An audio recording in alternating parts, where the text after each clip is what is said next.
അടുത്തിടെ നടന്ന തദ്ദേശ സ്വയംഭരണ സ്ഥാപനങ്ങളിലേക്കുള്ള തിരഞ്ഞെടുപ്പിൽ ഇടതുപക്ഷ ജനാധിപത്യ മുന്നണി നേരിട്ട അപ്രതീക്ഷിത തിരിച്ചടി മുന്നണിക്ക് അകത്തും പുറത്തും വലിയ ചർച്ചകൾക്ക് വഴിവെച്ചിരിക്കുകയാണ്. ഭരണ തുടർച്ചയുടെ ആത്മവിശ്വാസത്തിൽ മുന്നോട്ടു പോയ LDFന് ഈ ഫലം നൽകിയ ആഘാതം ചെറുതല്ല.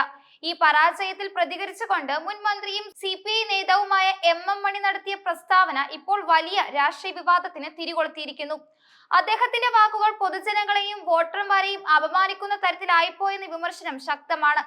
തിരഞ്ഞെടുപ്പ് ഫലങ്ങൾ വിശകലനം ചെയ്തുകൊണ്ട് മാധ്യമങ്ങളോട് സംസാരിക്കവെയാണ് MM മണി ഈ രൂക്ഷമായ പരാമർശം നടത്തിയത്. സർക്കാരിന്റെ ക്ഷേമ പ്രവർത്തനങ്ങളും വികസന നേട്ടങ്ങളും ആസ്വദിച്ച ജനങ്ങൾ നന്ദിയില്ലാതെ മുന്നണിക്കെതിരെ വോട്ട് ചെയ്തു എന്നാണ് അദ്ദേഹം വിമർശിച്ചത്.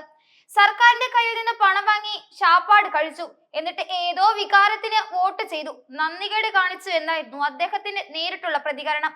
ഈ വാക്കുകൾ LDFന്റെ തോൽവിയെക്കുറിച്ചുള്ള ആഴത്തുള്ള നിരാശയും ഒപ്പം ജനങ്ങളോടുള്ള അതൃപ്തിയും വ്യക്തമാക്കുന്നതായിരുന്നു. തൊട്ടു പിന്നാലെ ഭരണപക്ഷം സംസ്ഥാനത്ത് നടപ്പാക്കിയ വികസന ക്ഷേമ പ്രവർത്തനങ്ങളെ അദ്ദേഹം ഊന്നിപ്പറഞ്ഞു. റോഡ്, പാലം, വികസന പ്രവർത്തനങ്ങൾ, ക്ഷേമ പ്രവർത്തനങ്ങൾ എന്നിങ്ങനെ കേരളത്തിന്റെ ചരിത്രത്തിൽ ഇതുവരെ നടക്കാത്ത വികസനങ്ങളാണ് നടന്നതെന്ന് അദ്ദേഹം ചൂണ്ടിക്കാട്ടി.